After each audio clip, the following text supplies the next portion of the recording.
Hello and welcome to the two-man power trip of wrestling. I'm your host, JP John Paz. With me today, very special guest, former referee in the WWF, the NWA. Of course, he's got a book, Ring Man, My 32 Years in the Surreal World of Pro Wrestling, a referee extraordinaire, Mr. Dave Dwinell. Dave, welcome to the two-man power trip. How you doing? Well, John, thank you very much for the invitation. It's a pleasure and an honor to be here. Now, what's going on in your world? Just want to show the book, of course, Ring Man. Great book here. What's going on in your world? What have you been up to? Well, I've been retired for 10 years, and I needed a project to keep the mind active and um, not to have dementia running wild. So I Hmm. decided to write a book to go over the with the fan my 32 years in the surreal world of pro wrestling.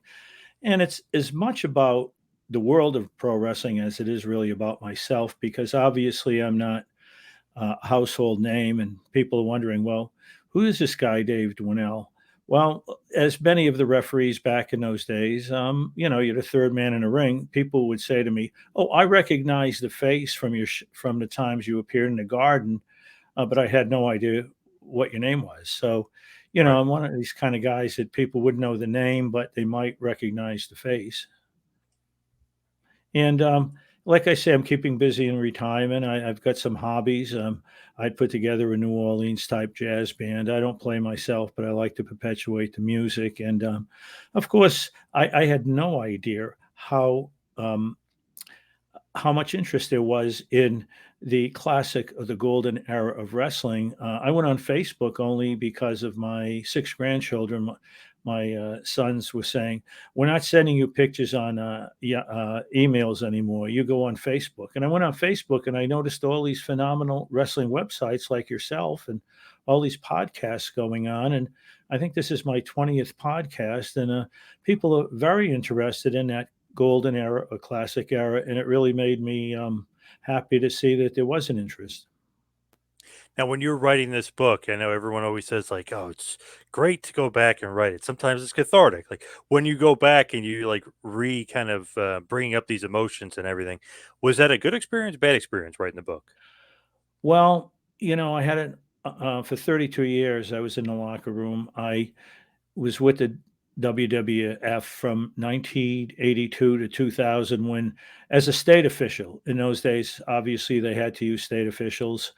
And I was licensed by New York State, by New Jersey, and several other states in the East Coast, and they had to use state officials. So I spent time with them, and from 2000 to 2015, when I retired due to a little injury I received in a ring, um, I worked with many of the independents on the East Coast, the larger independents on the East Coast. So I was very fortunate, but again, I had a chance to observe, and fortunately, I kept all my programs. So I was able to Wow. document dates and places and people I worked with, and it brought back a lot of great and wonderful memories because it made my life. I always had an outside job, kind of a boring job. My job for most of my years was a receiver of taxes for one of the largest towns in New York State, which makes you popular with everyone. So if people were to look at me with my suit on and my little briefcase, they'd go, "What a nerd." But if I went into the locker room and put on a bow tie and a blue shirt or the striped shirt, I kind of became someone else, like a Clark Kent or a Walter Mitty or somebody who was an alter ego, and I could go in there and boss the wrestlers around. In those days, it was kayfabe, so the referee was like the sheriff. He had an integral part in helping to put forth what you might call a passion play between good and evil. So it brought back so many wonderful memories of working with people like Bruno San Martino, Harley Race, so many wonderful people in the great world. I had Triple H's first match in Madison Square Garden. It wasn't televised, and I did the first matches of a lot of the wrestlers when they first came in. Ultimate Warrior, I think I did his third match. I did a very early match of The Undertaker, because they were the undercards, and the older referees wanted to work the main events. So they said, "Well, gee, Dave, you take this new group that came in. I don't know who they are, the Heart Foundation. You take them. The older refs wanted the main events." So I got to work the first matches of a lot of really wonderful. Kurt Hennig, 21-year-old Eddie Gilbert was my first match. So it brought back wonderful, wonderful memories. And in the book, I have about 40 pictures. It's a 295-page book. So, and I kept the price down to $14.95 and $5.95 on Kindle, so that the fans could not get soaked, in the pocketbook for it. I tried to make it fan friendly, and nobody gets thrown under the bus. It's not an expose. So if people are looking for me to expose the business, I wouldn't do it. It was too good to me. Now you mentioned the tax thing. What were you doing? You were collecting taxes like for the wrestlers? No, I collected taxes for one of the largest towns in New York State, school taxes for 10 school districts, county and town taxes. And three of the more famous people I collected taxes for were Arnold Skolin, Freddie Blassie, and the parents of Paul Heyman, whom I knew was a high school student. Wow.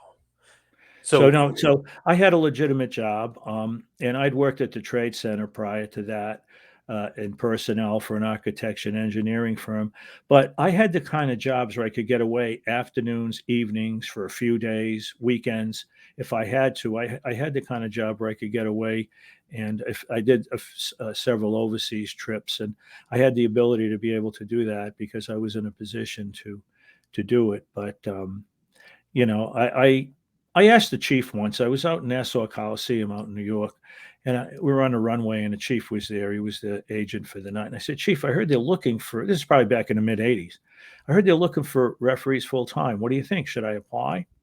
And he said, "You got a good job? Yeah. You get medical benefits? Yeah. You have a pension? Yeah. What are you, nuts?" He goes, "What are you, crazy?" He goes, "Forget it. How many shows you work a month?" I said, "I work a lot of shows a month. I don't know how many, but I'm working every other weekend, and I'm working with the state nights." And he goes, "What's wrong with that?" He goes, "You don't want to work for us. You want to set up the ring?" I said, "Not really." He goes, Mm. "Well, that's what you'd be doing if you were," because the refs in those days set up their refs that they couldn't use in New York and in commission states. Got were ring people, and some of the more famous ring people who, before they became refs, were Mike Chioda and Joey Morella. They were timekeepers when I was wrestling back in the mid '80s, late '80s. They were actually timekeepers. They weren't officials, and so I saw a lot of people. Shane McMahon. Vince had him do everything to learn a business, so he had him timekeeping on shows. So it was a lot of fun, and I think it was a lot less stressful than today because the pays were not what they are today, and even some of the guys had other jobs. Lou Albano drove a cab in Mount Vernon while he was back in the '80s. He used to take my friend to church on Sunday. Can you imagine Lou in a cab? Where you going? Wait, where do you want to go? You want to go to church? You want to go to church? We'll bring you to church. Yeah, we could bring you to church. That's not a problem. No, not at all. yeah, crazy. Now collecting the taxes for those guys, is that a good thing, a bad thing, or was that just another run of the mill kind of thing? Oh, no, I mean, I was friendly with them. I was very friendly with Arnold Skolin. I really loved Arnold and his wife, Betty. And Freddie, I became extremely friendly with. He lived about 20 minutes from me, and we became great friends right from the first show. But I did have a funny experience with Freddie in the office. Um, Freddie comes into the office with the gold cane and he starts banging on the desk. I have my own office, and then there was the main office, and he's in the main office banging on the desk. Says, "Where's the mayor? Where's the mayor's office? I want the mayor's office. I got to see the mayor. I got to talk to the mayor because he's in a lot of trouble." So one of the women from my office came in and said, "Sir, there's a wild man in our at the desk." I said, "That's not a wild man. It's Freddie. You know him?" I said, "I work with him." I said, "Send Freddie in." So Freddie sits down and he says, Dave, I talked to the mayor 2 weeks ago. I got wildcats on my front lawn, and he said he'd take care of it, and he didn't. Tell me where his office is. I'm going to go in there and I'm going to body slam him on his desk." And I said, Freddie, you can't body slam the mayor on his desk. I'm going to have to call the cops. He goes, shit, you're going to call the ambulance. Yeah. I said, Freddie, I'll call the animal warden. We'll take care of it. Not a problem. I called the animal warden. He took care of it. And Freddie went away happy, and the mayor lived happily ever after. He didn't get body slammed on his desk. But Freddie was never off screen. He was never off stage. He was always on stage. Even if you were in a locker room by yourself, I'd be in a locker room and I'd bait him. I'd say, Freddie, I heard Gorgeous George was a tough wrestler. No matter what wrestler I said was a tough wrestler, there was never a wrestler as tough as Freddie. Ah, shit, Right. Dave. He didn't know the difference between a toenail and a toe hold. He goes, he's a terrible wrestler. He goes, but you talk about me. So he was, I loved him because he was never off stage. He was one of the true characters of wrestling. But I never got a When hard time with you them for are, taxes. at the office and all of those stuff, Pardon? I'm is sorry? there any sort of relationship when you're at the office? Any sort of dealings with Vince Jr., Vince McMahon? Um, I had almost um, how would you say, interrelationships with Vince. The only time I saw Vince, because you remember it's the 80s and 90s, Yep. he would come to the guard. He wouldn't, in those days, the WWF was working shows in high schools, colleges, small arenas, because it's not the big promotion you see today. They had to give the guys money between shows. So they'd work the garden and then they'd give them a show in Mount Vernon at the high school. Can you imagine Roman Reigns coming to your local high school? Yeah, Crazy. Yeah. Backlund, the Sheik, those people came to Bob Yeah. Backlund. Hogan never went to those shows. He came in at a later date. But basically, I would see Vince at the Garden. Now, WWF wasn't crazy about using state officials. Okay, I can't blame them, Hmm. but they were stuck with us.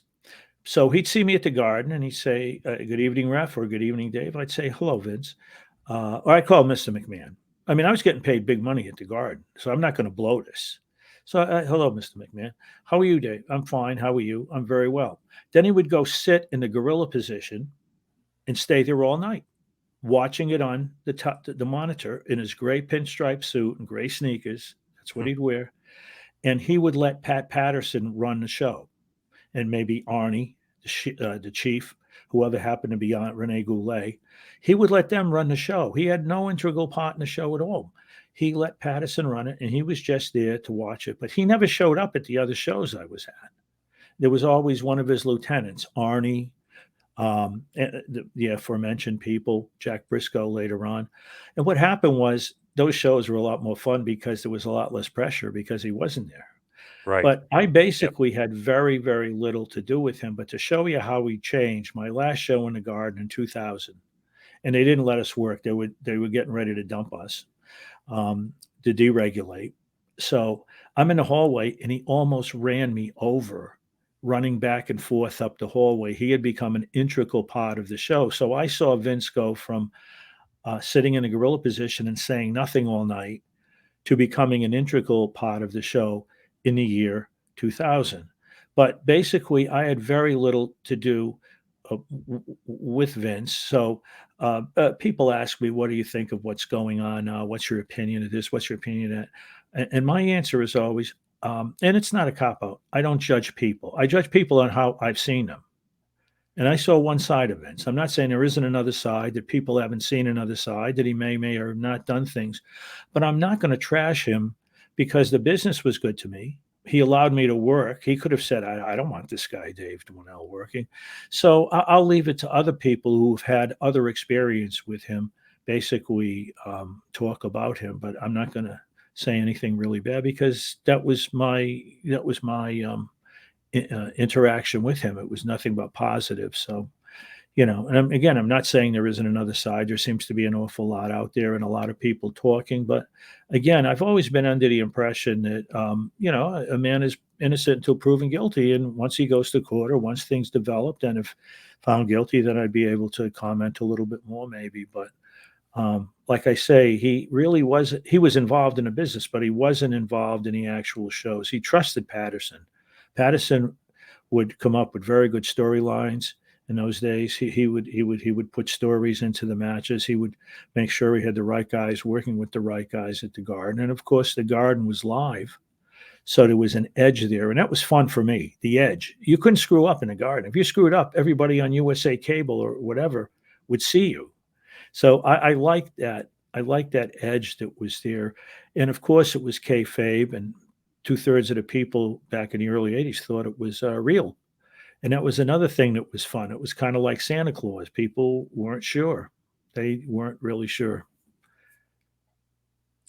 Man, that was the day because you get I don't know, you felt like the crowd was more into it. You know what I mean? Because if they don't know if it's real or if it's cave, or if it's fake, I don't know. It's just at a time it seemed like they were definitely more into it than Well, you had usually nowadays.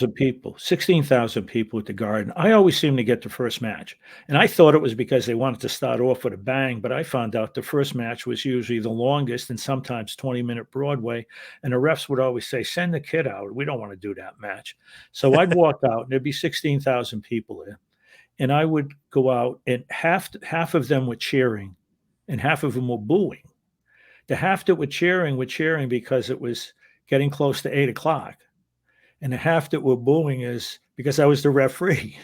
Yes. So it was kind of funny. You had boos and cheers, but I would get in the ring and the ring lights would, and I worked the last match where the drop microphone came down. Remember the old drop microphone at the Oh yeah, Garden? that was awesome. Yeah. I worked the last match in which it was used. My first show in the Garden was the last time they used it at a wrestling event. And I had the last match, which was um, who was it? Cowboy Ron Bass against Junkyard Dog. So I can say I worked the last match where they used the microphone. It probably went back to the 30s. And when I got in a ring, I had to work my way through all these photographers, field photographers, foreign. I'd get in a ring, and the first time I was in there, the ring lights went. The lights went out in the arena. The ring lights came on. Remember, they used to highlight the ring with the ring lights, which was Big great, time. except you Yep. sweat like crazy. Howard Finkel said, "Good evening," and 16,000 people erupted all at the same time. I'm not sure I see that same amount of enthusiasm Yeah, on definitely some not. of the shows today, but 16,000 people erupted at the same time, and they would react. They didn't have to use built-in cheering and booing. I don't know if they do that today or not. I heard they might at times, play with the sound a little bit if people aren't cheering enough. But you didn't have to use that in those days. They would react to everything that was done, and the ref would be working with the wrestlers to try to get a pop from the crowd. So sometimes they'd just come up with spots in a ring that would get a pop. It wasn't all pre-organized. Right. They'd kind of see the way the match was going. So it was fun. It was fun, but it also was nervous because if I made one screw up, they'd probably never use me again. If I got in the way, if I made myself look bad, if I, God forbid, if I missed a pin where it was supposed to take place, and in those days you had to give them time. I don't know if you knew that or not. Did you Hmm. know that they had to give him time to go like this for 5 minutes, this for 10 minutes?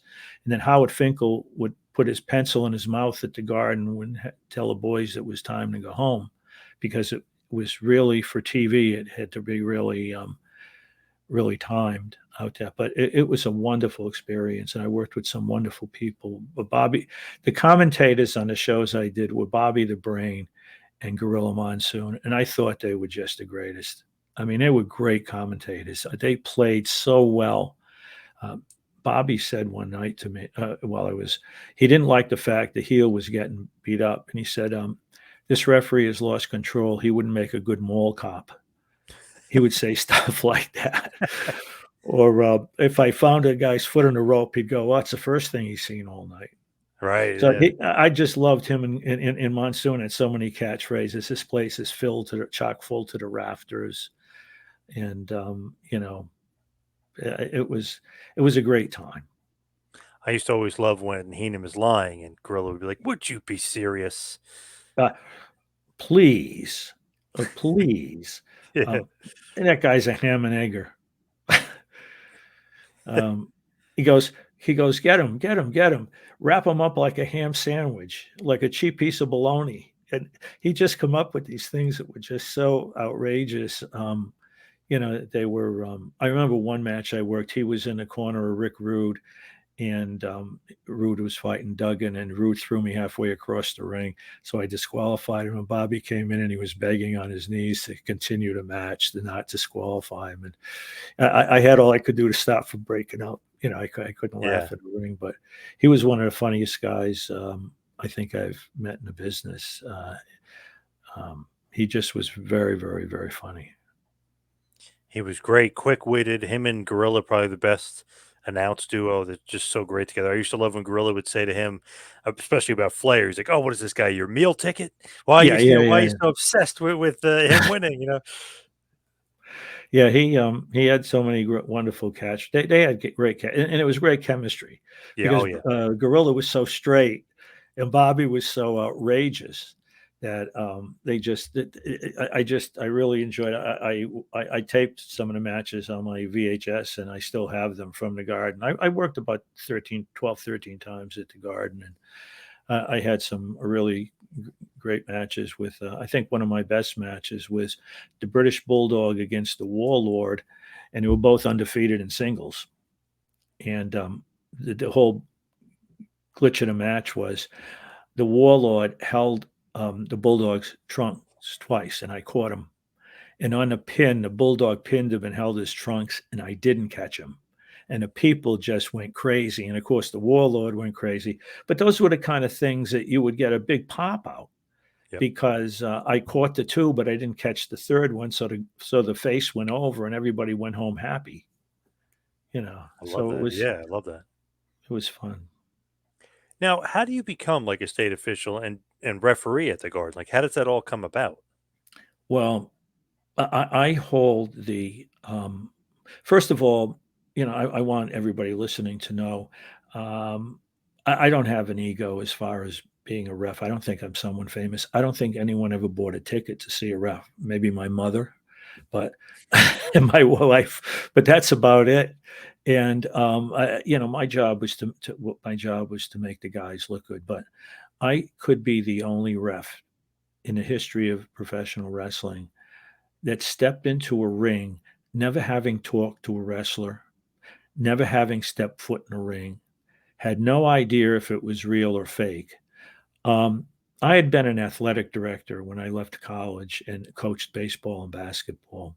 I had always wanted to become part of wrestling. I used to wrestle with my brother on the front lawn of our home. I grew up in Massachusetts in a small mill town where everybody worked in the mill. And I loved wrestling, and I went to see it live in Worcester with Bruno San Martino against Iakia. And I said, oh, I'd love to be involved in this. Well, I moved outside of New York City. I was working at the Trade Center, and we're watching one night. A group of us would watch wrestling on Monday night from the Garden and having a few brewskis. And I said, "Gee, the ref's doing a terrible job." My friend said, "Do you think you could do better?" And I said, "I think I could." He goes, "Well, why don't you?" I hope I'm not talking too much here. No, not at all. I love it. Um, so I said, "You know what?" It was at the suggestion of a friend. I said, "I'm going to become a ref." All right. So I call. I couldn't find. There was no computers and no Google, so I couldn't find Right. WWF, but I did find Capital Wrestling. So I call him 24 times. Nobody answers. Finally, on the 25th time, either Toots Mont or somebody answered and said, "Yeah." I said, "Is this WWF? Who wants to know?" I said, "This is Dave Dwinell. What do you want?" I said, "I want to be a ref." And he made Marlon Brando and The Godfather sound like a choir girl. And I'm going, "I'd like to be a referee." And he goes, "We have enough." I said, "Can I send you a resume?" "Don't send me any gifts, kids." The answer is no. I said, "Well, that went well." You hang up. I said, "Oh, good. That went well, didn't it?" "I'm not going to give up. I'm going to find out where they're located." Okay. I'm going to go to their office because I'm a man on a mission. So I find out they have an office in Midtown, New York, and I'm at the Trade Center. So every lunchtime for 3 weeks, I went up and I stood outside. It was the Holland Hotel. I stood outside the Holland Hotel looking for someone from the WWF. At the time, it was WWF. Well, after about 3 weeks, the fellow who managed the front door, the guy at the front door, the doorsman, comes out and he goes, "Listen," he goes, "are you a cop? Are you a Secret Service? Are you a private eye? Are you a stalker? Or are you just a nut?" He goes, "I see you here every day looking at the people coming in, going out. What's the deal?" I said, "I'm looking for the WWF people." They go, "They're here once a month for a couple nights." It was like a sham office. And if you come back tomorrow, I'll have you arrested for stalking. They don't want to talk to you. I said, "Well, thank you." So I said, "Well," I gave it the old college try. And then I met a guy. I was the MC at our 100th anniversary for the church. They wanted me to be the MC. So, all right. I met a guy who knew boxing and wrestling in New York. He had been connected with boxing, and I found out that, pardon me for dripping a little bit, sorry. And he said, "Come over to my office tomorrow." So I went to his office. I drove up and down the avenue in Westchester near where I worked. And all of a sudden, I see a hot dog truck. He sells hot dogs, but he knew everybody and everything. Very wise, streetwise man. So he said, "Look, you want to be a referee? I'm going to connect you with a couple state people. We'll get you a license." You were involved in athletics. In those days, people wanted to be a boxing referee. They did not want to be a wrestling referee. So they didn't have and Vince used a lot of guys got licensed, like Dick Kroll, that was the dean of the refs for him. So I get an application in the mail. I call the office. They send me an application because I had political connections. I sent in a $50 check, non-refundable, they told me, and they sent me a license. So now I'm licensed to referee. They never let me work. So I said, "This isn't going to work." So I went down and I said, "I'd like to work." Oh, we'll call you shortly. And it never called me. He thought shortly was different than I thought it was, evidently. 3 months went by. So I went back and started yelling at him. And the boss comes out, the chairman of the commission, John Prendeville. He says, "What's going on out here?" And I told him what happened. He said, "I'll give you a shot," because he knew I knew people that had put him in office. So "I'll give you a shot." So a week or two later, I get a call. And the county center was about 20 minutes from my house in White Plains. And Arnie Skolin ran a show. And I know Arnie because I used to talk with him at the luncheonette. I'd see him at the luncheonette for breakfast before I even started working. So I get a call. "You're going to work the county center in front of 5,000 people, WWF show." And I said, "Great." And then I started thinking, well, wait a minute. I don't know too much about refereeing. I've never been in a ring. I don't know which ropes to climb through. So I watched for the next 2 weeks 50 VHS tapes of wrestling and honed in on a referee. So the night of the show comes, and here I am in front of. I said, "Jesus, if they don't like me, maybe they'll throw me out of the ring." I said, "These guys are pretty tough guys." So Arnold Skolin saw me with my little bag. He says, "You going on vacation?" I said, "No, I'm one of your referees." He goes, "Well, it's getting late. You better go up and talk to Rodz." So my first match was Johnny Rodz against 21-year-old Eddie Gilbert. So I go up the stairs and I'm going, "What do I talk to Rodz about? The weather? How's your family? Is wrestling fake?" You know, Right, right. I had no idea it was kayfabe. I said, maybe part of it's real, part of it's fake. So I get up there and I walk in and Johnny goes, "First show, huh?" I go, "How'd you know?" He goes, "I know." I sat down. He was the greatest person I could have ever had for a first show. He made me an integral part. He called it our match, which put me at ease. Right. And then he said, "Dave, I'm going to make you a part of the show. I'm going to make you a part of this. At the end of the match, you're going to disqualify me, but you're going to push me out of the corner and I'm going to push you aside 2 or 3 times. And finally, I'm going to push you really hard and you ring the bell like you never rang it before. And then we start arguing. And then you tell the state officials, if this man keeps touching me, you're going to fine him $1,000. Rodz, you're going to be fined $1,000 by the commission." So he left. Now the people popped for me because they liked that I wasn't Yeah. taking any crap, because Johnny said, "You got to be the sheriff. You don't favor the face or the heel. You keep the rules." So I made it through the first match. And then I said, "Well, they'll probably never call me again." But as luck would have it, the new state athletic commissioner was John Branca, Ralph Branca's brother from the old Brooklyn Dodgers. Oh, yeah. And I knew friends of his. So we went out to lunch. And he said, "Dave, I'm going to tell you, I'm going to give you a shot. And if you can work, great. If you can't work, you're not going to work again. I said, all I want is a shot. He looked at me working. It actually turned out to be pretty funny. He got a kick out of it. He was at the show ringside, and Rene Goulet and I are in a ring, and I think Rene was fighting against another young kid, Kurt Hennig, and this guy was drunk and tried to climb in the ring. So he's up on a ring apron. Rene says, you hit him with the forearm, I'll hit him with the foot. Well, we hit him together, and he flipped over and fell in front of the commissioner, fell off the table. And everybody in the arena thought, including the commissioner, that this was part of the show. Right, yeah. Part of the show. And after the show, he said, Dave, you work very well. He goes, you're going to get assignments. And that was it. And there it was, 32 years, 350 named wrestlers, 45 champions, either before, during, or after their reign. But, one of the reasons I wrote the book is because people don't dream today. I had a dream, and I decided to follow it.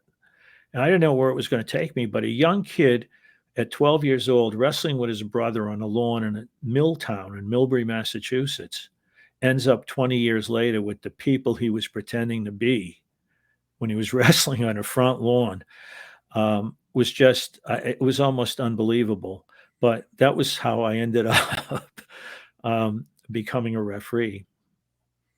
That's amazing. And Johnny Rodz is really looking out for you. A lot of luck, being in the right place at the right time.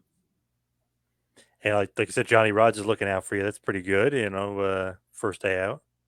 And he ended up, I ended up working for the original Northeast Championship Wrestling in New England. They were very big independent at the time, all over New England. They'd go every other weekend, 3 shows.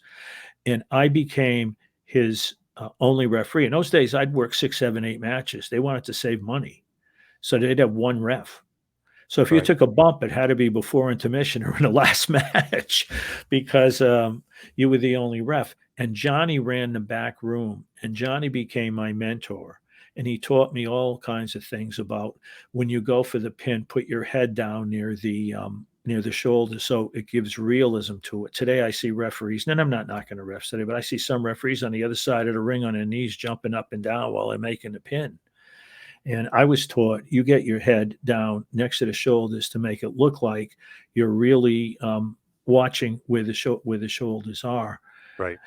And so he was my mentor. He taught me an awful lot about the business. And he was such a great worker that Jack Briscoe said about him, Johnny Rodz could have a match with a broomstick and make the broomstick look good. High praise. Yeah. And Vince Sr. respected Johnny. I don't know if a lot of people know this, but Johnny broke in new talent for Vince Sr. Vince Sr. trusted Johnny. And even though Johnny lost a lot, he could be a tweener, a face, or a heel, probably the best tweener I've ever seen. And he would break in guys and tell Vince Sr., I think this guy should be a heel. I think this guy should be a face. I don't think this guy's going to make it. And he was an integral part with Vince Sr., whom unfortunately I never met because I started in 82 and Vince got out in 82 and died in 84, I think.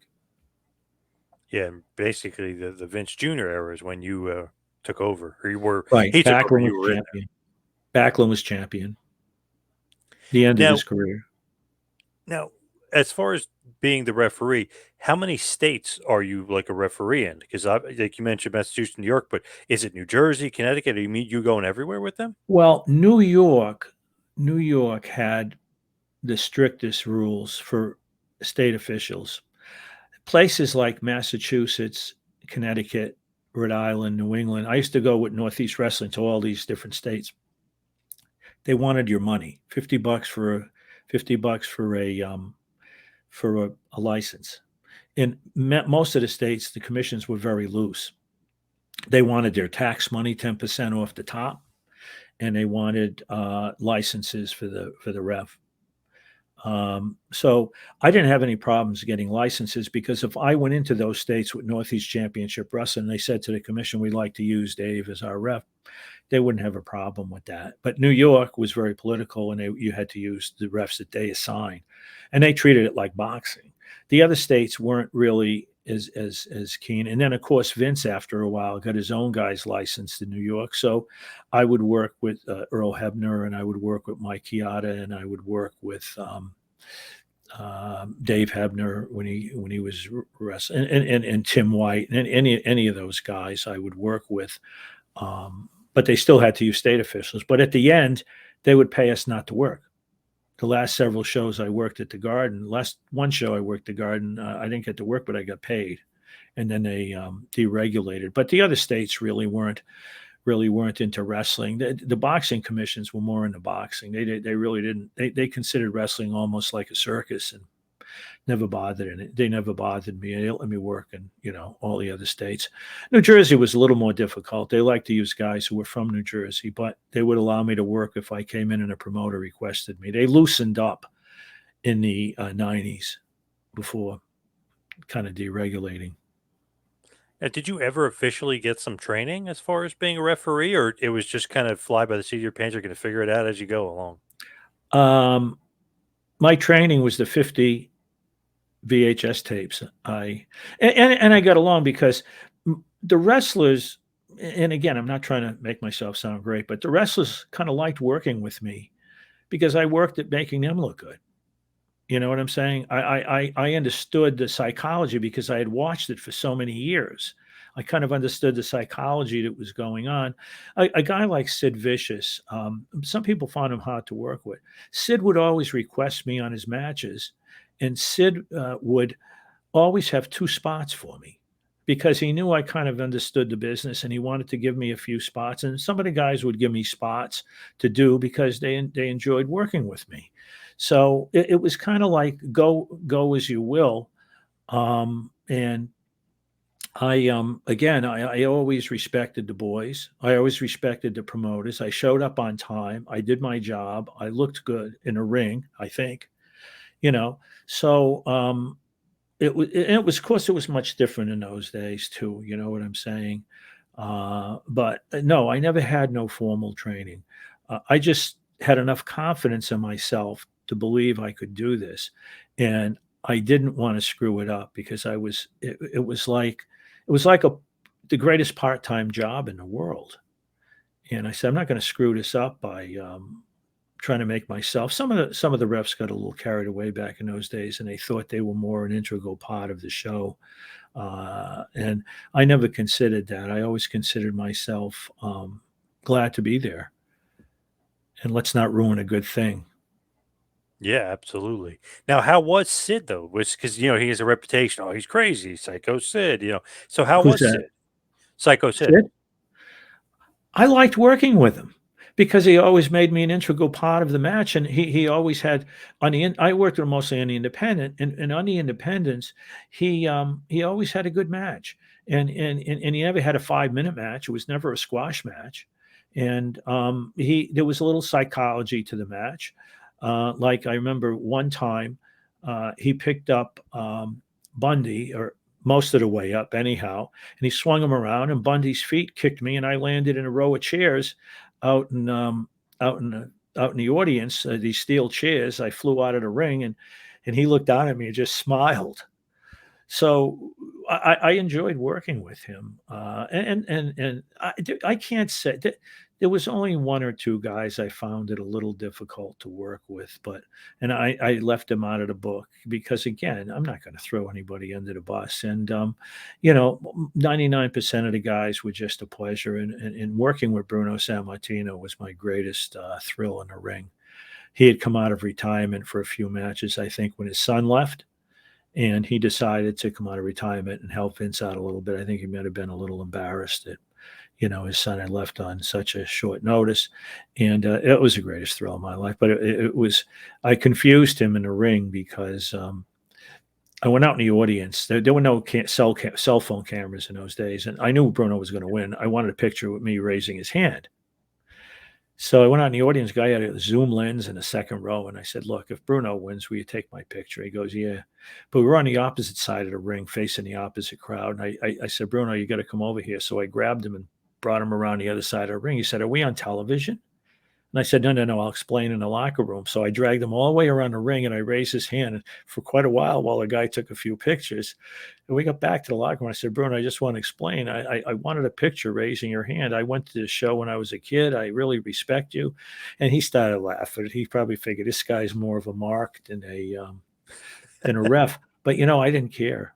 I didn't care because I wanted that. That was going to be, and it's on the wall in my den.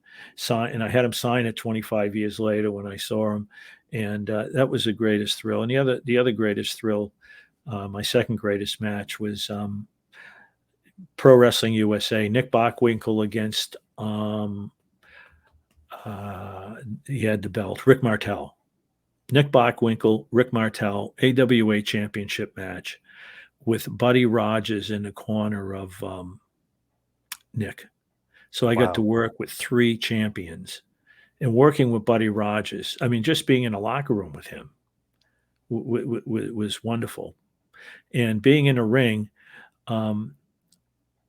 Martel won. He was defending the belt. Bockwinkel had his foot over the rope, and I somehow missed it. At least that's what the audience said. I don't know how I missed it. I usually don't miss those things, but I missed it.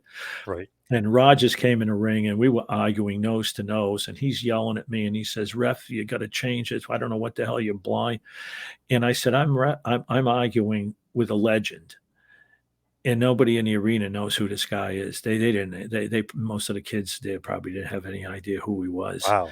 Damn. But that was a match that I will never forget because 3 great champions. Bockwinkel could work. I mean, I don't think there was a rest hold in an 18-minute match they had. I don't think there was a rest hold. And they were in a high school. They didn't have to go 16, 17 minutes. But that's the kind of people they were. And I always get excited when the NWA would come in, or pro wrestling, or the AWA, because to me, they were more sport in those days than the WWF. The WWF was trying to go more into the show type stuff. They were getting a little bit away from wrestling, but still doing a lot of good wrestling. But I loved having a chance to work with these guys from other promotions because Harley Race, I mean, being in the ring with Harley Race, he gave me goose pimples. One of the greatest of all time. So I was lucky. That's pretty cool. So you actually weren't just like a WWF official. You know what I mean? You could work any other place, but also work WWF at the same time. Well, we'd get assigned by the state. The state would assign me to the show. Interesting. Okay. I'd work that show because of the state. And you got to take the good with the bad. I used to work arenas where you had your life in your hands. There'd be 70 people with 69 drinking out of brown paper bags and throwing stuff at the ring and in the worst sections of the Bronx and Brooklyn. I was in a show one night out in Brooklyn, and Freddie Blassie was managing the Sheik, and Freddie and I are in the ring.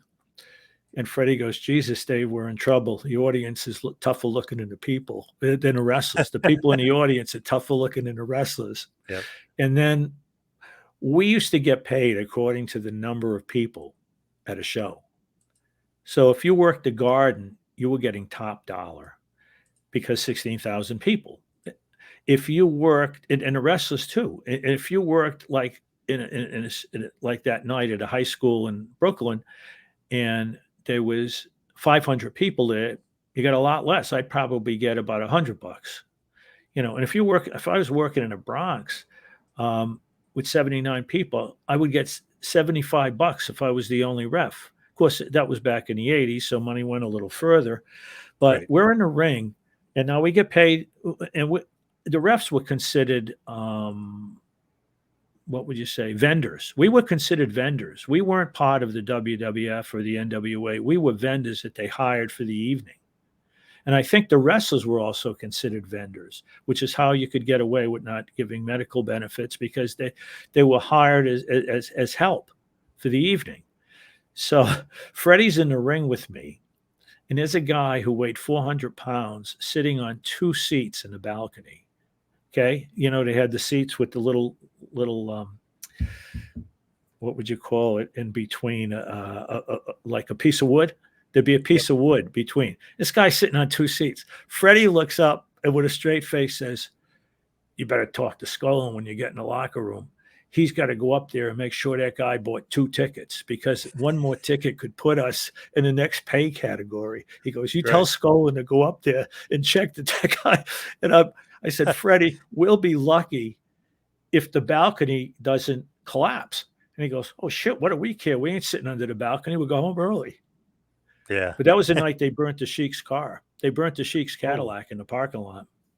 Yeah, there was some tough. There was some tough places in those days. I left the building one night in the Bronx, and they told me to park across the street. They had no parking, so I parked an A&P lot. They told me it closed at midnight. It closed at 11.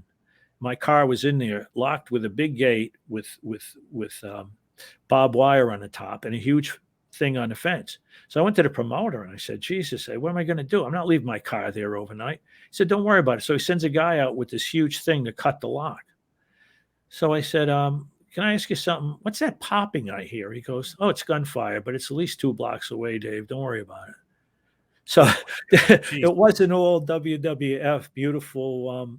And that was a night that the only name on the show was Bulldog Brower. And Brower was fighting. And now that was the night I told, there was a guy with a gun sticking out of his pocket, cursing at me from outside the ring because his cousin was getting beat up and I wasn't seeing it. It was a tag team match and I was distracted. So he had a gun hanging out of his pocket. So I told the promoter, take the gun away from this guy or I'm leaving. And this guy's going to shoot me.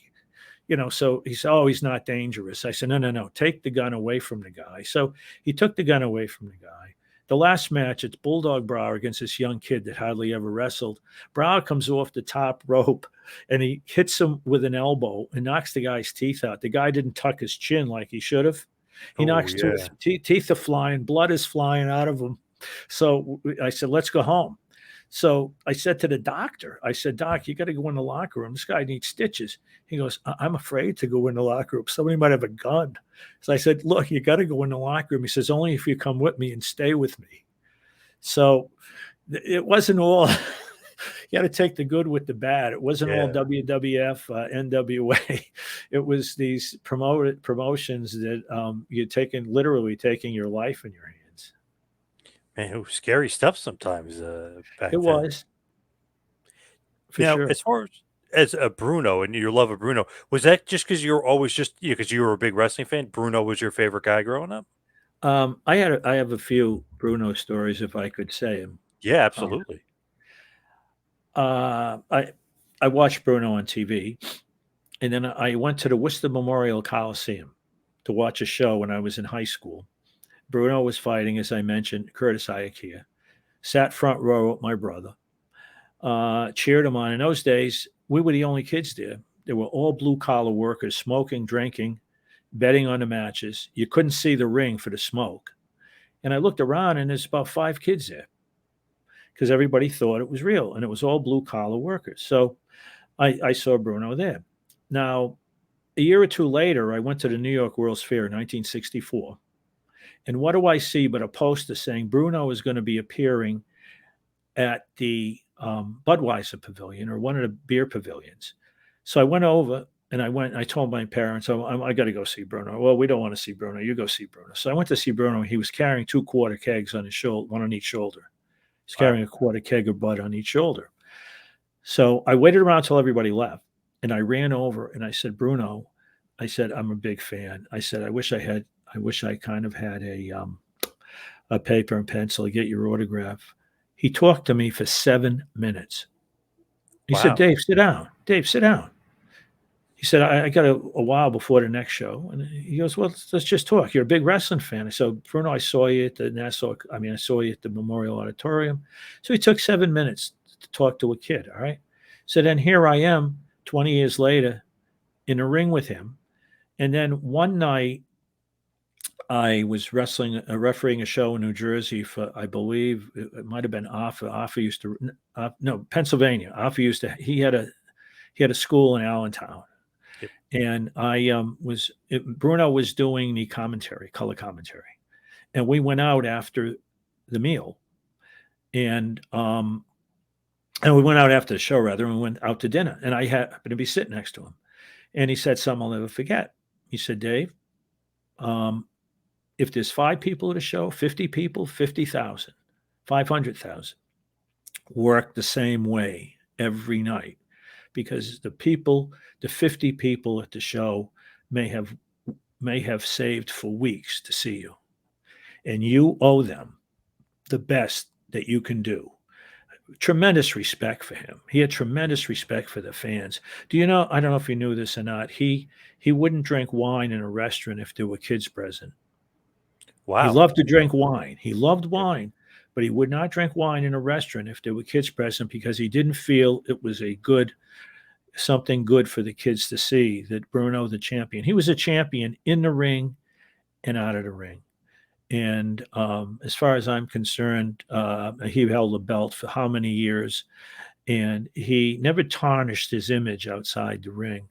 And I have tremendous respect for him. And 25 years later, I ran into him, and I knew I was going to see him at a Hall of Fame dinner, and not WWF, but the one in Amsterdam, New York, when they ran. And I brought the picture, and I said, "Will you autograph it?" I said, I never wanted to be a mark. I asked for 2 autographs, Buddy Rogers and Bruno. Those are the only 2 autographs I ever asked for in 32 years, because you don't want to look like a mark, you know. And I asked Dusty Rhodes. My aunt's favorite wrestler was Dusty Rhodes, so I got a picture of Dusty. I said, "Would you autograph it for my aunt?" And he said, "Sure." But I have great respect for Bruno. He was a champion in and out of the ring, and just can't say enough nice things about them. I mean, what wrestler would spend 7 minutes talking to you? A champion, a world champion, is going to talk to you for 7 minutes? A young kid? Nah. Right. What a nice guy. Jeez, what a nice Yeah, guy. great guy, great guy. Now, did you ever referee any Hogan matches? I never got to work with the Hulkster, basically because I think Vince wanted Dick Kroll or Jack Lotz doing the garden shows, or his own guys, because what if somebody paid me, I'll give you 100,000, Dave, take the belt off. I mean, I wouldn't. You think I want to die? I don't want to Yeah, die in right. the locker room after the match.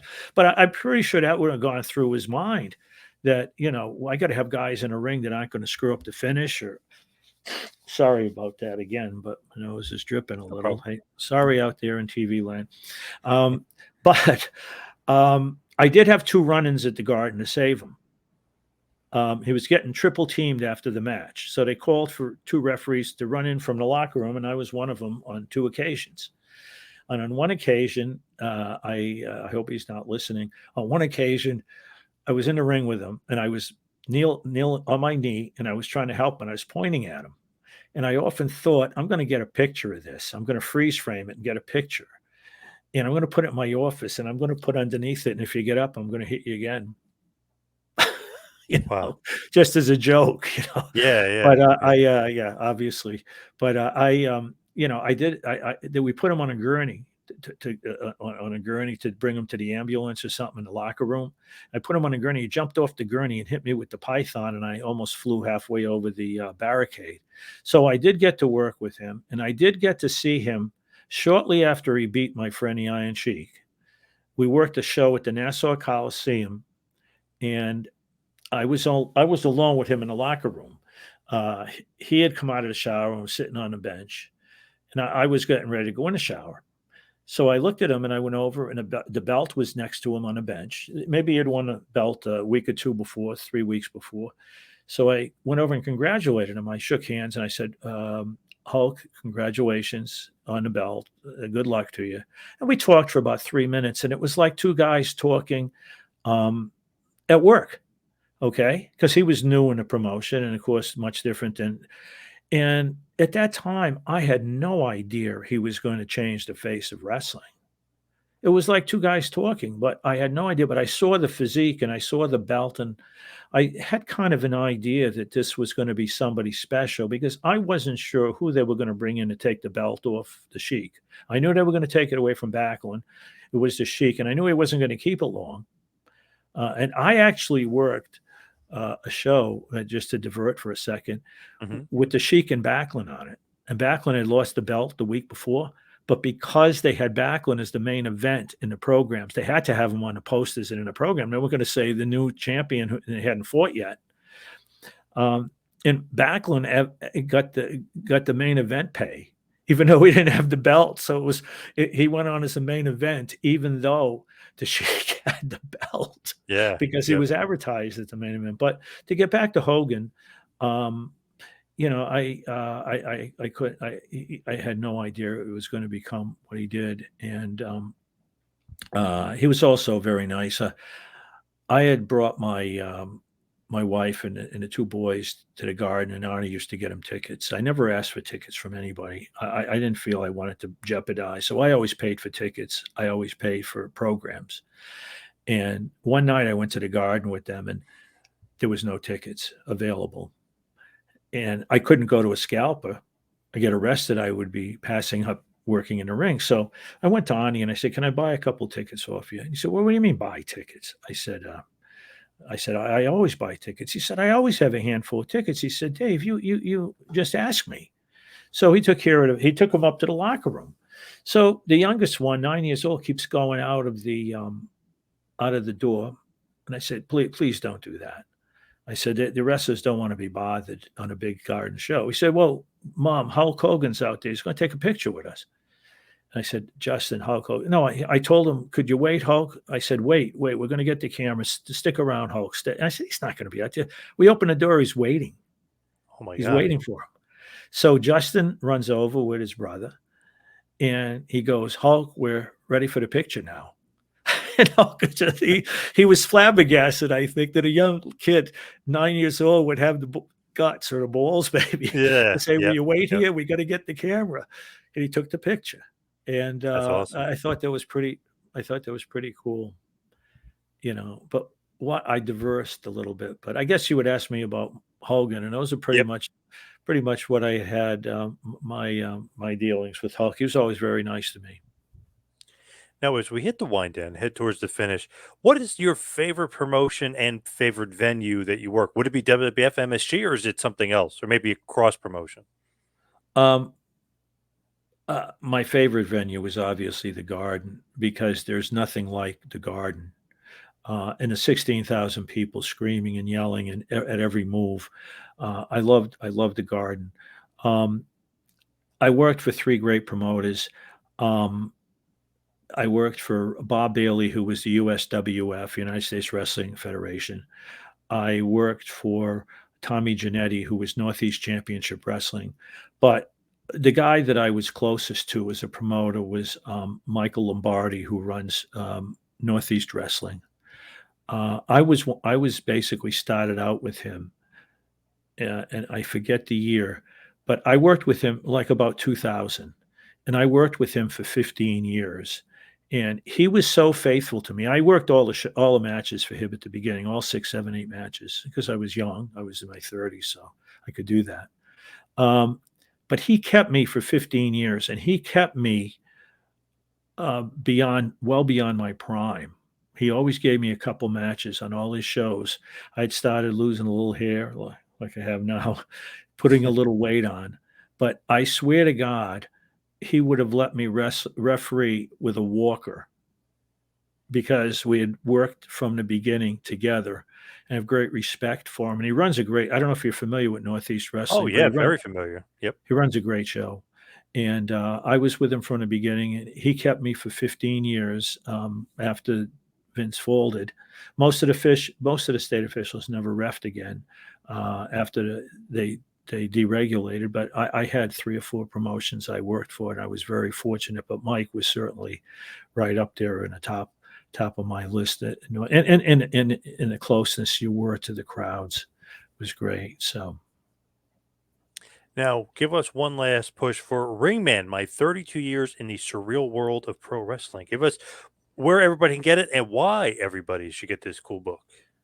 Well, again, there's a couple things that run through it. Number one is I think there's some great stories in it, like I've been telling tonight, that people are not aware of.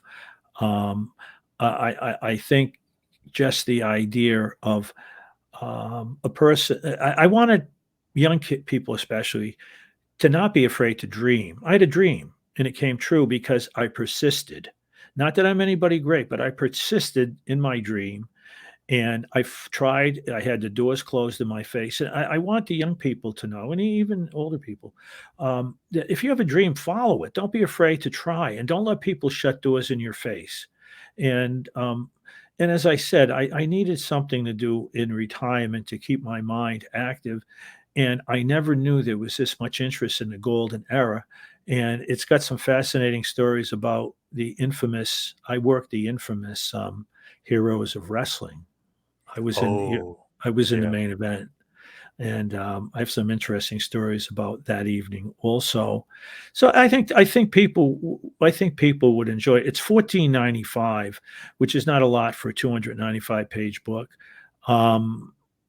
40 pictures, and you can get it on Amazon, but Amazon's going to say it's they sold out of the books they had. There weren't a tremendous amount, but they get it from my publishing company, the company that prints for me. So they'll say it's currently out of stock, but it'll come back into stock. But the best place to get it would be from the company I self-published. And it was the easiest way to go because I have to put no money up front, and they publicize it for me, and they print on demand.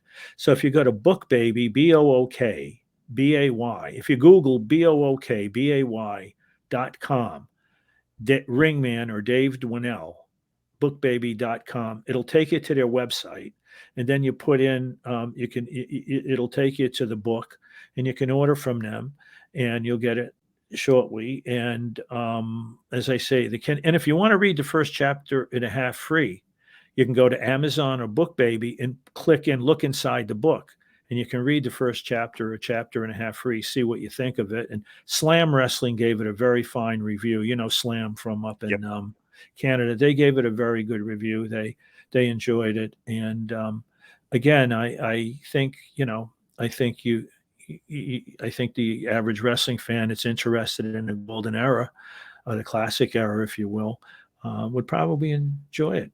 So hopefully some people go out and buy it. And the Heroes of Wrestling, the most infamous pay-per-view of all time. So that'll be a good read as well for a lot of people because that's a controversial show. Well, there are some shows you'd like to forget maybe, but it's the only time I will tell you this. It's the only time I ever went into a ring in 32 years and I did not have a finish on the main event. Odd. There was no finish. It was supposed to be, I could tell. Do we have time or should I know? Oh yeah, absolutely. Yeah, absolutely.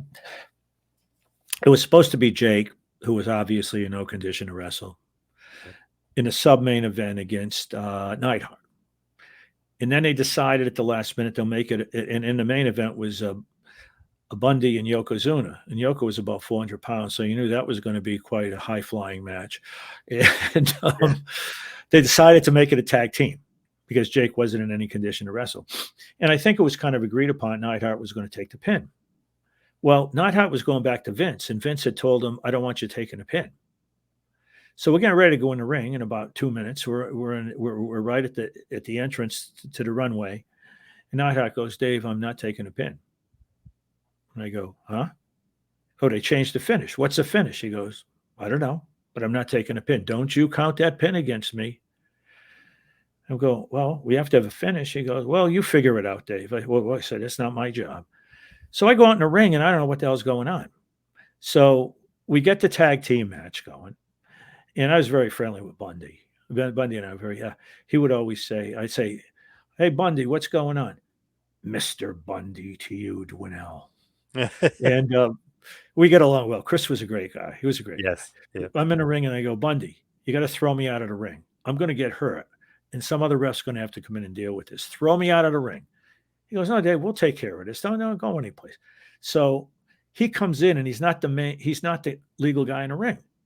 And he knocks over Roberts, who's not the legal guy in the ring, and he says, count. I went 1, 2, 3. Okay. And that was the end. That was the finish. So what happened was all these websites go, that ref is horrible. They weren't the legal men in the ring. And my answer is, if I didn't count to 3, I might still be there today instead of with you. I mean, come on. Yeah.